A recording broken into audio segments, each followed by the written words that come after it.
सत श्री अकाल सारिਆਂ ਨੂੰ मैं जसमीत भाटिया लैंडमार्क इमीग्रेशन तो और अज दे इस वीडियो च भी कैनेडा ਨੂੰ ਲੈ ਕੇ कुछ खास डिस्कशन करांगे।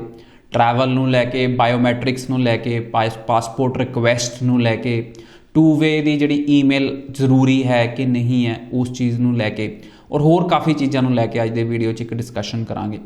सो स्टूडेंट्स अज की डेट च बायोमैट्रिक्स हो रहे हैं। लैंडमार्क इमीग्रेशन के biometric dates on daily basis बहुत वड्डे नंबर्स च रिसीव हो रही ने, बट जिहड़ियां डेट्स हैं वो फैबररी तक दियां मिल रही हैं। असीं कोशिश कर रहे हैं कि मैक्सिमम स्टूडेंट जे जनवरी विच भी बायोमैट्रिक्स दे सकन then also it is a good sign. So students जिहड़े साडे नाल एसोसीएटेड हैगे उन्हां सारिਆਂ ਨੂੰ मैनूं लगदा बायोमैट्रिक दी डेट्स मिल रही हैं। सो जे तुहाडी कोई प्रॉब्लम हैगी है, तुहानूं बायोमैट्रिक्स की डेट नहीं मिल पा रही है, तो kindly send me an email at info@landmarkimmigration.com। सी कोई पैटर्न नहीं हैगा कि किसी ने पहला रिक्वेस्ट भेजी सी और उन्होंने बायोमैट्रिक मिल गई और किसी ने कल परसों रिक्वेस्ट पाई और उन्होंने बायोमैट्रिक पहला मिल गई। So it is random. I don't know कि किद्दां VFS सेंटर्स बायोमैट्रिक्स दे रहे हैं, but it is a process. Do not worry, keep patience, सारिਆਂ ਨੂੰ ही बायोमैट्रिक्स जल्द ही मिल जाएगियां। सैकेंड पॉइंट है पासपोर्ट रिक्वेस्ट ਨੂੰ ਲੈ ਕੇ। So passport submission request on daily basis 8 ਤੋਂ 10 लैंडमार्क इमीग्रेशन ਦੀਆਂ आ रही हैं। ज़्यादातर देखने को ये मिल रहा है कि जिन्हों के AIP आए हुए सी उन्होंने स्टूडेंट्स को ज़्यादा पासपोर्ट रिक्वेस्ट आ रही हैं। सो जनवरी इनटेक वाले 1-2 स्टूडेंट होंगे जिन्होंने पासपोर्ट रिक्वेस्ट आ रही हैं, बट ज़्यादातर AIP वाले स्टूडेंट्स या कंप्लीट फाइल्स वाले स्टूडेंट्स को पासपोर्ट सबमिशन रिक्वेस्ट आ रही हैं। टू वे कोरीयर जी ईमेल हैगी है वो हुण स्टूडेंट्स को नहीं आ रही है। टू वे इंस्ट्रक्शन लैटर तुसी पासपोर्ट सबमिट कर सकते हो। Passport submission at VFS helpline ते ईमेल करनी पैंदी है। असी कोशिश कर रहे हैं कि जिन्ने भी मैक्सिमम स्टूडेंट्स हैगे हैं जिन्होंने पासपोर्ट सबमिशन आ रही है उन्होंने लिंक्स पेमेंट लिंक जनरेट हो सकन, बट उहदे विच थोड़ा जिहा टाइम लग रहा है। सो जिन्हों की पासपोर्ट सबमिशन रिक्वेस्ट आ गई है मैं उन्होंने सारे स्टूडेंट्स को ही कंग्रैचुलेट करना चाहांगा। वो बेफिक्र हो के ऑनलाइन क्लासेस स्टार्ट कर सकते हैं। सो पासपोर्ट सबमिशन रिक्वेस्ट का मतलब है कि तुहानूं फाइनल अप्रूवल आ चुकी है, क्योंकि हुण तुहाडा सिर्फ स्टैंपिंग बाकी है। स्टैंपिंग नूं चाहे 20-25 दिन का टाइम लग रहा है, बट तुसी बेफिक्र हो के अपनियां जनवरी दीयां क्लासेस स्टार्ट कर सकते हो। एंड जिद्दन तुहाडा पासपोर्ट स्टैंप हुंदा है उस दिन तुसी ट्रैवल कर सकते हो। चौथा पॉइंट ट्रैवल नूं लैके। So student travel is possible. तुहानूं कॉलेजेस वाले क्वारंटीन प्लान दे रहे हैं। So it is mandatory to take quarantine plan. जे तुसी क्वारंटीन अपने आप करना चाहते हो तो it will be a risk. So if the CBSA officer is not satisfied with your quarantine plan then he can send you back from Canada. So जे तुसी ये रिस्क लेना चाहते हो तो तुसी अपना क्वारंटीन प्लान लैके जा सकते हो, बट जे तुसी आपे भी क्वारंटीन प्लान लेंदे हो यानी कि एक होटल च मोटल च कमरा लेंदे हो 14 दिन लई, फूड अकोमोडेशन सारा अरेंज करते हो, मैनूं लगदा तुहानूं महंगा पेगा। जिहड़े कॉलेजेस ने क्वारंटीन प्लान डिज़ाइन किए हैं they are at subsidize rate and colleges are giving waivers for the quarantine plan. So students जे क्वारंटीन प्लान असी कॉलेज का लैने सानू कोई पैसे देने की लोड़ नहीं हैगी एडवांस। वो पैसे तुहाडे स्टूडेंट अकाउंट च क्रिएट हो जाएंगे, तुसी उत्थे पहुँच के भी दे सकते हो एंड लेटर ऑन भी दे सकते हो। सो इट इज़ मैं सारे स्टूडेंट्स को कहना चाहांगा it is advise to take a quarantine plan from the college side. If you want to take risk then you can take the quarantine plan on your own.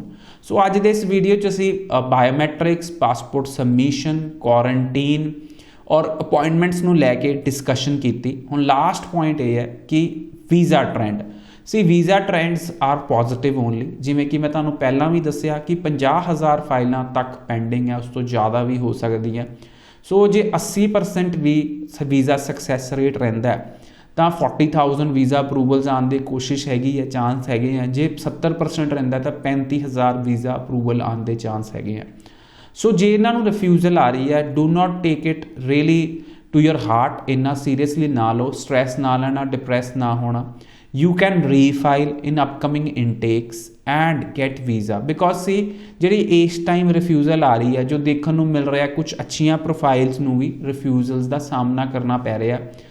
ਉਹਦਾ reason ਬਹੁਤ ਸਾਰੇ ਹੋ ਸਕਦੇ ਆ। Covid is the major reason ਕਿ Covid ਦੇ pressure ਕਰਕੇ high commission refusal ਦੇ ਰਹੀ ਹੈ, ਕਿਉਂਕਿ ਬੈਕਲੌਗ ਬਹੁਤ ਵੱਡਾ ਹੈ ਔਰ ਉਸ ਬੈਕਲੌਗ ਨੂੰ ਕੰਪਲੀਟ ਕਰਨਾ ਹੈ ਤਾਂ ਕੁਝ ਅੱਛੀਆਂ ਪ੍ਰੋਫਾਈਲ ਨੂੰ ਵੀ ਰਿਫਿਊਜ਼ਲ ਦਾ ਸਾਹਮਣਾ ਕਰਨਾ ਪੈ ਸਕਦਾ ਹੈ।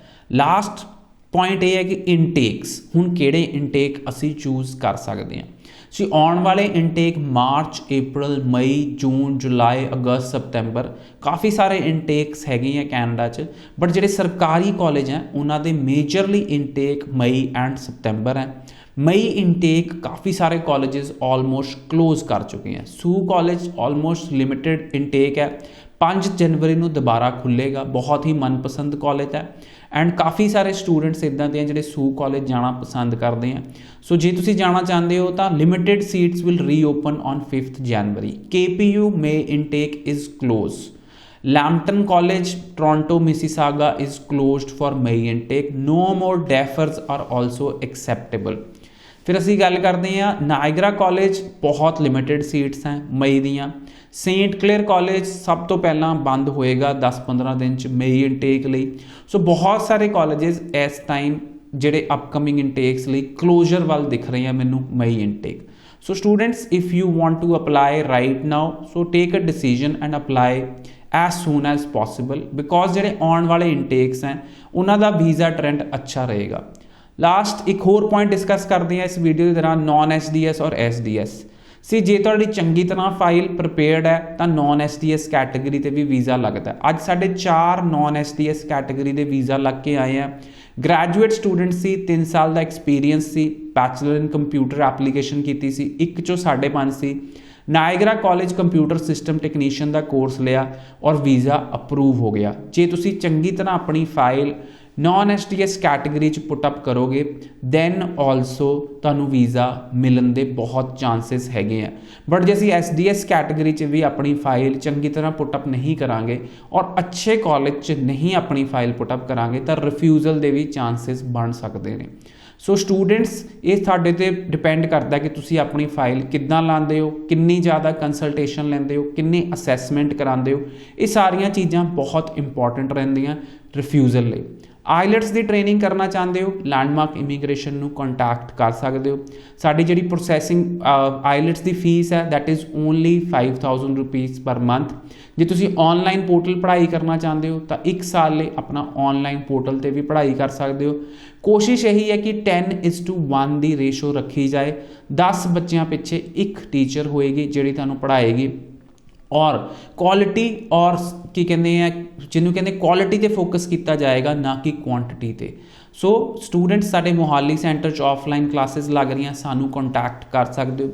ਰਿਫਿਊਜ਼ਲ ਹੈ, no problem, we can work on your file, kindly contact us. ਮੈਨੂੰ ਮਿਲਣਾ ਚਾਹੁੰਦੇ ਹੋ, definitely I will solve all your queries. 90413 90412 ਤੇ ਕਾਲ ਕਰੋ। ਸਾਡਾ ਡੇਲੀ TV ਸ਼ੋਅ ਆਉਂਦਾ ਹੈ 1:30 PM ਜ਼ੀ ਨਿਊਜ਼ ਪੰਜਾਬ, ਹਰਿਆਣਾ, ਹਿਮਾਚਲ ਤੇ। Kindly C that for more information. YouTube ਤੇ ਅਸੀਂ ਡੇਲੀ ਮੈਂ ਲਾਈਵ ਹੁੰਦਾ 3:15 ਵਜੇ ਡੇਲੀ ਲੈਂਡਮਾਰਕ ਇਮੀਗ੍ਰੇਸ਼ਨ ਦੇ E9 ਯੂਥ ਤੇ ਚੈਨਲ ਤੇ। ਉੱਥੇ ਵੀ ਅਸੀਂ ਡੇਲੀ ਕੁਐਰੀ ਸੋਲਵ ਕਰਦੇ ਹਾਂ। Definitely we are trying to keep the atmosphere positive and positive ਰਹਿਣ ਨਾਲ ਹੀ ਸਾਡੇ ਰਿਜ਼ਲਟਸ ਪੋਜ਼ਿਟਿਵ ਆਉਣਗੇ। Thank you.